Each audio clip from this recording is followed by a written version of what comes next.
एक आदमी steel pipe की कवर प्लेट खोलता है, फिर स्टील पाइप को पानी में डुबो देता है। इसके बाद वो पाइप को पानी के नीचे सुरक्षित कर देता है। आधे महीने तक मेहनत से बनाने के बाद उन्होंने समुद्र में 400 स्क्वायर मीटर का एक प्लेटफॉर्म बनाया। इन दोनों आदमियों का सपना था कि वे अपना एक देश बनाएं, लेकिन एक देश के तौर पर पानी एक ज़रूरी चीज़ है। इसलिए अगले दिन उन्होंने इलाके का सर्वे करने और ताज़ा पानी लगाने के लिए 2 मजदूरों को काम पर रखा। हालांकि उनका प्लेटफॉर्म इंटरनेशनल पानी में था, लेकिन इसने मैरीटाइम पेट्रोल का ध्यान खींचा। मैरीटाइम पेट्रोल ने उन्हें तुरंत जाने का आदेश दिया, लेकिन उस आदमी ने मना कर दिया क्योंकि यह इलाका किसी भी देश के अधिकार क्षेत्र में नहीं था। मैरीटाइम पेट्रोल के पास जाने के अलावा कोई चारा नहीं था। अपने धीरे धीरे बनते देश को देखकर उस आदमी के दिल में लगातार गर्व की भावना उमड़ रही थी। उसने तुरंत रात वहीं रुकने का फैसला किया। हालांकि जैसे ही रात हुई, अचानक एक तूफान आ गया। किस्मत से प्लेटफॉर्म तूफान के हमले को झेलने के लिए काफ़ी मजबूत था। जब वह आदमी बारिश में डटा रहा तो तूफान उनके लिए उनका पहला नागरिक ले आया, जो एक वेल्डर था। वेल्डर के आने के बाद उन्होंने प्लेटफॉर्म पर घर बनाना शुरू कर दिया।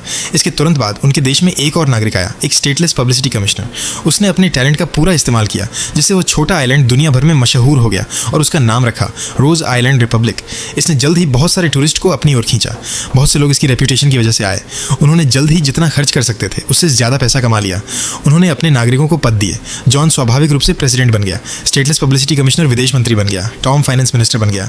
इससे वह छोटा आइलैंड एक असली देश जैसा लगने लगा। हालांकि उनके कामों ने इटालियन सरकार का ध्यान खींचा। वे रोज आइलैंड पर कब्जा करना चाहते थे और अपनी सॉवरेनिटी का दावा करना चाहते थे। इसलिए उन्होंने आइलैंड की जांच करने के लिए 2 एजेंट भेजे।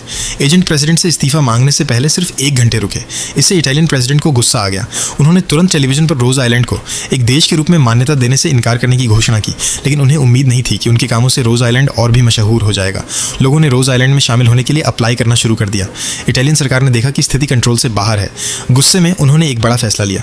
उन्होंने रोज आइलैंड को खत्म करने के लिए वॉरशिप भेजे, लेकिन जॉन और सभी नागरिक आइलैंड के सामने खड़े होकर सरकार को समझौते के लिए मजबूर करने की कोशिश कर रहे थे।